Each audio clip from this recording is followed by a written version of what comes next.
Welcome back दोस्तों, स्वागत है आपके अपने यूट्यूब चैनल A2B2 स्टडी पे। दोस्तों पिछली वीडियो में हम फिजिक्स के एक चैप्टर को कंप्लीट कर रहे थे जिसका नाम था चालक, अचालक एवं डायोड, संधि डायोड। तो इस चैप्टर के पार्ट 1 में हमने आधे थ्योरी को कवर कर लिया था। आज की इस वीडियो में हम पूरी थ्योरी को कवर कर लेंगे। तो दोस्तों अगर चैनल पर पहली बार विजिट कर रहे हैं तो चैनल को सब्सक्राइब कर लें और बेल आइकन को भी प्रेस कर लें। सीधे ही स्टार्ट करते हैं आज की क्लास। तो आज की क्लास में हम सबसे पहले पढ़ने वाले हैं चालक, अर्धचालक तथा अचालक के बारे में, यानी कि conductors, semi conductors and insulator के बारे में। दोस्तों सामान्यतः कोई भी ठोस पदार्थ हो तो उनको हम दो वर्गों में रख सकते हैं। कौन कौन से? पहला आपका चालक यानी कि कंडक्टर, और दूसरा अचालक यानी कि इंसुलेटर। चालक जैसा कि आपको नाम से ही स्पष्ट हो रहा है, चालक यानी कंडक्टर्स। तो चालक वह पदार्थ यानी कि ऐसा कोई भी पदार्थ जिनमें कि धारा का प्रवाह बहुत ही आसानी से हो रहा है या फिर ऊष्मा का प्रवाह आसानी से हो जा रहा है, वो चालक पदार्थ कहलाएगा। जैसे कि कॉपर ले लीजिए, एल्यूमिनियम ले लीजिए, आयरन ले लीजिए, ठीक है। तो इस सब में धारा का प्रवाह बहुत ही सुगमता से, आसानी से होता है। तो ये सब आपके चालक हैं। वहीं आपका लकड़ी, लकड़ी में कभी धारा का प्रवाह हो पाएगा? नहीं। लकड़ी, प्लास्टिक, ये सब आपके अचालक पदार्थ होंगे, ठीक है। तो चालक अचालक आप जानते भी होंगे। तो चालकों में मुक्त इलेक्ट्रॉनों की संख्या जो होती है वो 10⁻28 प्रति मीटर क्यूब अधिक होने से चालकता अधिक होती है।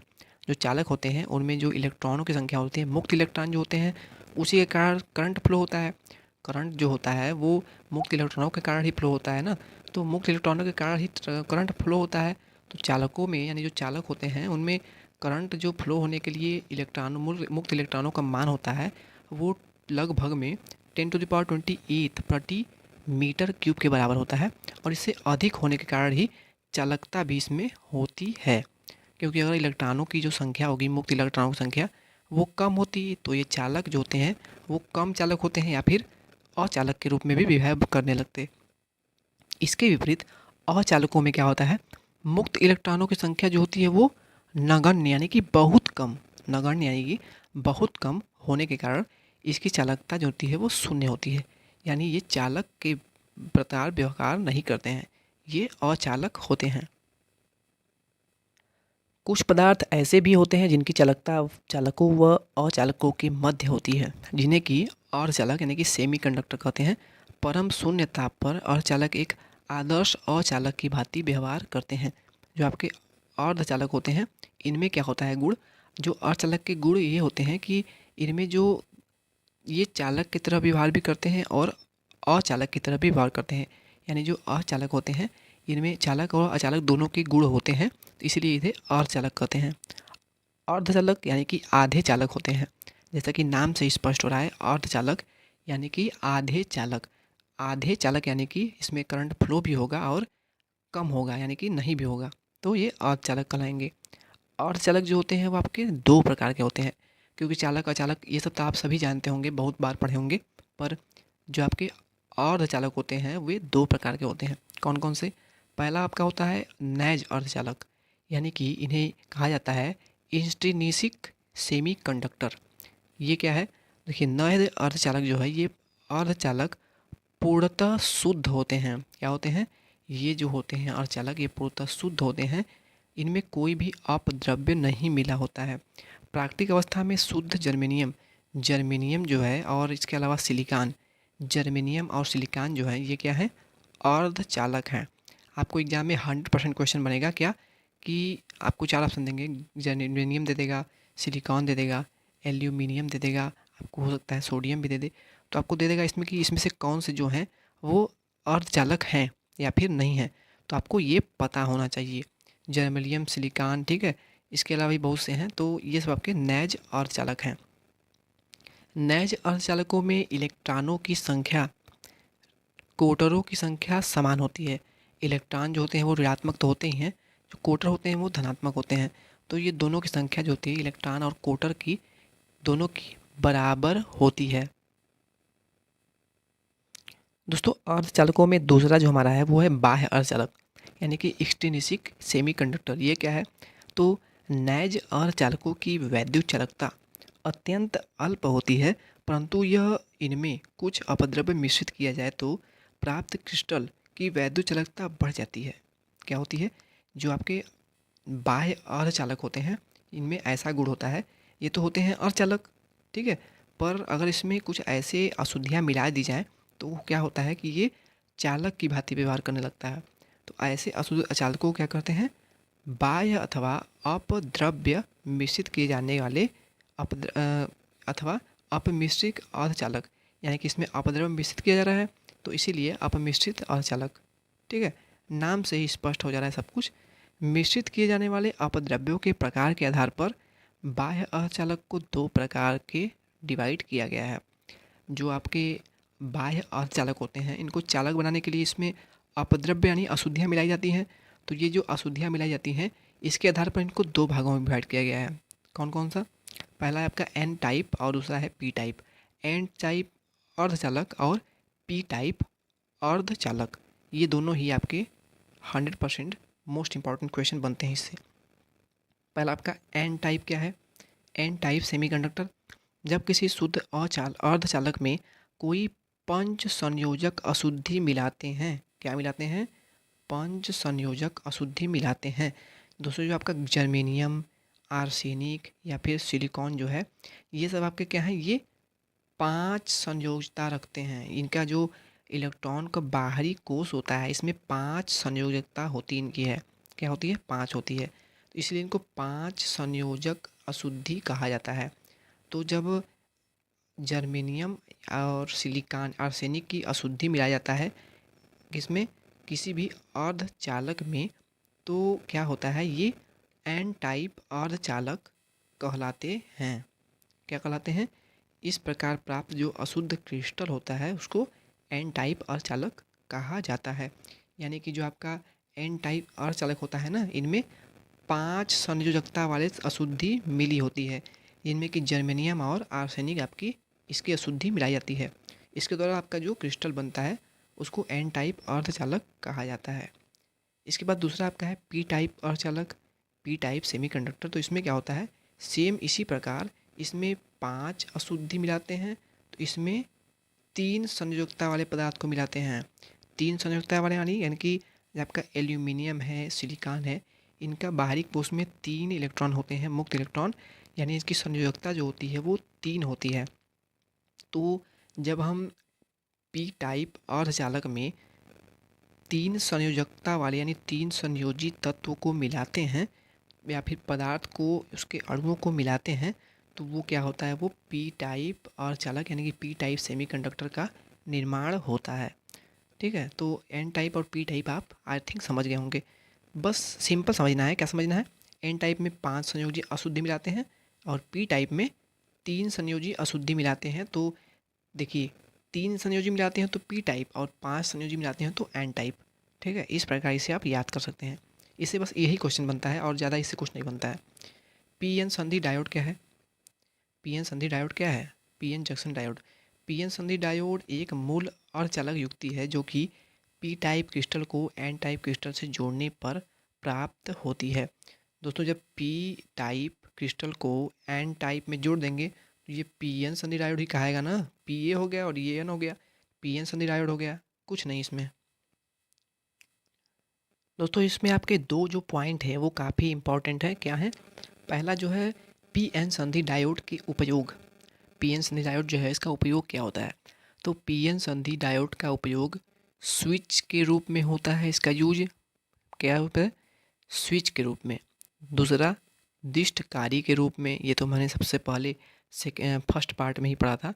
इसके साथ साथ लेज़र किरणें उत्पन्न करने में और संधारित्र के रूप में भी पी एन संधि डायोड का यूज होता है। पी एन संधि डायोड का प्रतीक चिन्ह क्या होता है? ये आपका मोस्ट इंपॉर्टेंट है। आपका ये मोस्ट इंपॉर्टेंट है। क्या है? पी एन संधि डायोड का, ये आपके प्रीवियस ईयर क्वेश्चन पेपर में पूछा भी गया था। क्या पूछा गया था? पी एन संधि डायोड का प्रतीक चिन्ह क्या है? आपको एक फिगर तो ये दिया था, दूसरा दिया था क्या? ये दिया था, उल्टा दे दिया था। ठीक है, और एक तो ये दे दिया था, क्या दे दिया था? कुछ इस प्रकार दे दिया था। और इसके अलावा आपका एक ये भी दिया जाता है, ये रहेगा आपका, ये तो है ही, और इसके साथ यहाँ पे ये। तो आप हमें कमेंट बॉक्स में बताइए कि ये क्या है और या फिर ये क्या है, ये। ठीक है, तो ये भी आपको दिया गया था। तो जो आपका पी एन सनी डायोड का सिंबल है ना, वो ये है। क्या है? ये है। ठीक है दोस्तों, नेक्स्ट जो आपका मोस्ट इम्पॉर्टेंट टॉपिक है वो है ट्रांजिस्टर। एन व पी प्रकार के अर्धचालकों से निर्मित वह युक्ति जो ट्रायोड वाल्व के स्थान पर प्रयुक्त होती है ट्रांजिस्टर कहलाती है। एन व पी प्रकार के अर्धचालक, एन और पी प्रकार के अर्धचालक तो आपने पढ़ लिया है। क्या पढ़ लिया है? एन टाइप अर्धचालक क्या हुआ? जिसमें 5 संयोजित तत्व मिला होता है। ठीक है, 5 संयोजित तत्व का अपद्रव्य मिला होता है, वो आपका एन टाइप हो गया। और पी टाइप प्रकार के अर्धचालक यानी कि जिसमें त्रिसंयोजी मिला हो, तो ये आपको हमेशा याद करना है, हमेशा याद रखना है।